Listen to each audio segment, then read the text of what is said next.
Հարգելի հայրենակիցներ, իհարկե սահմանադրությունը դա երկրի բարձրագույն օրենքն է, որը շոշափում է թերևս բոլորի շահերը, եւ մի քիչ տարօրինակ է այն հանգամանքը, որ պարբերաբար սահմանադրությունը Հայաստանում արդեն երրորդ անգամ փաստորեն փոփոխությունների է ենթարկվում եւ փոփոխություն,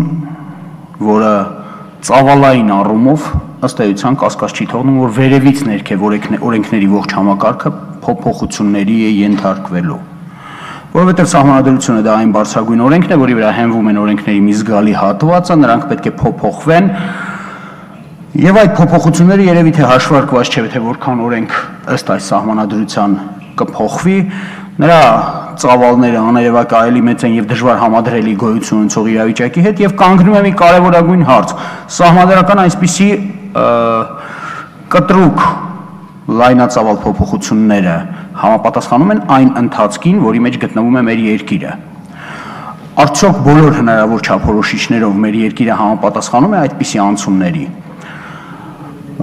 Նախ ես կցանկանայի մեկ հանգամանքի վրա կանգ առնել, որ այս սահմանադրության տեքստը փոփոխությունների ընթերցելու ժամանակ կարելի է ուղղակի Հայաստանի Հանրապետություն բառը փոխարինել կամայական երկրի, Բուրկինա Ֆասոյից սկսած կամայական երկրի անվամբ եւ ոչինչ ըստ էության չէր փոխվի։ Ինչով ենք մենք հատկական, սա մեր գլխավոր օրենքն է, բարձրագույնը։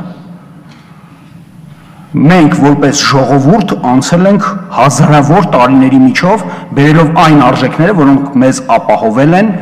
կյանք մինչև մեր օրերը։ Ուր են դրանք ինչ որ կերպ արտահայտված են այս սահմանադրության մեջ։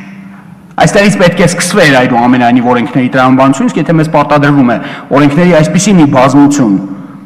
որը պետք է փոփոխի մնացած բոլոր հավանաբար օրենքները, ապա մենք պետք է խոսենք նրանից, թե իսկ ինչի հիման վրա է այս ամենը, ինչի հիման վրա է խարսխվում, որն է հիմքը։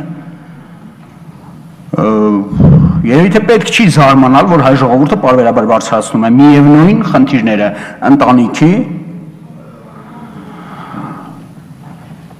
կրթության, գիտության, այն ամենի, ինչը նրա հատկական արժեքների յուրօրինակ առանցքներն են եղել։ Բոլորի պարամետրերով այս սահմանադրությունը ունի խնդիրներ, այսինքն առաջարկված տարբերակը։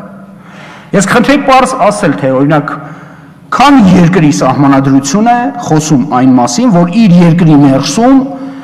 միջազգային կոչվող այս կամ այն նորմերն ու օրենքները մեխանիկական ուղղակի ընթացք ունեն։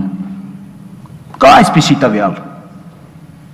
Քանի երկրի սահմանադրության մեջ կա սա եւ որ երկրներն են դրանք, երբ են ընդունել։ Այստեղ մի պատկեր կբացվի, որից կարելի է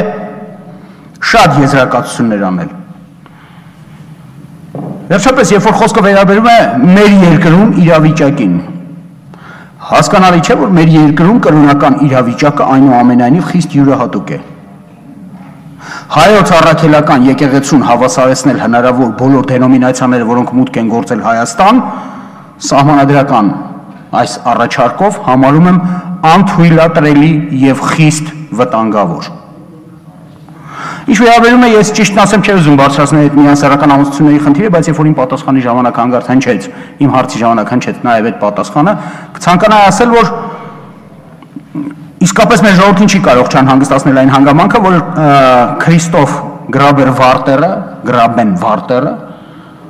օգոստոսի 25-ին այստեղ հնչեցրեց այն միտքը, որ իրենք իհարկե զարմացած են, միգուցե հիասթափված են նրանով, որ ինչու չկա այդ օրենքը միասեռական ամուսնությունների մասին եւ հայտարարեց, որ այսօրվա եվրոպական էտալոնը դա է։ Իսկ առաջարկությունների մեջ կա այսպիսի մեզ ուղղված մի հորդոր, որ 34-րդ եւ 15-րդ հոդվածները չպետք է ընկալվեն որպես միասեռական ամուսնությունների արգելք։ Ինչի մասին է խոսում հենց այս արտահայտությունը։ Խոսում է նրա մասին, որ մենք եթե գրեցինք այս ինչ որ գրել ենք, սա հնարավոր է շրջանցել, հավատացնում եմ ձեզ։ Որտեղ ամենաէլեմենտար բանը ընդունված այսօրվա օրենքների մեջ, եթե դրվեց ջենդերի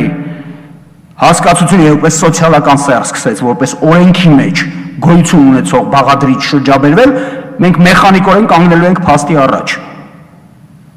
Կանայք ես gender ասեցի անգլերենով, որտեղ մենք gender սխալ ենք ասում ուղղակի, gender չի, gender։ Վերջապես խղճի ազատության մասին կարելի է ավարտում եմ ուղղակի 30 վայրկյանից քիչ։ Խղճի ազատություն հասկացությունների այս միավորումը անթույլատրելի մի երևույթ է, նա չկա, գոյություն չունի, խիղճը ներքին դատավոր է եւ չի կարող լինել անազատ։ Գոյություն ունի խղճի դրսևորման ազատություն, բայց այս դեպքում էլ պետք է ընդունենք, որ այդ դեպքում հանցագործնել ունի իր խիղճը եւ հետեւաբար նայել ունի իր դրսևորումը։ Շնորհակալություն, Հայկ Նահապետյան, հաջորդը Էմին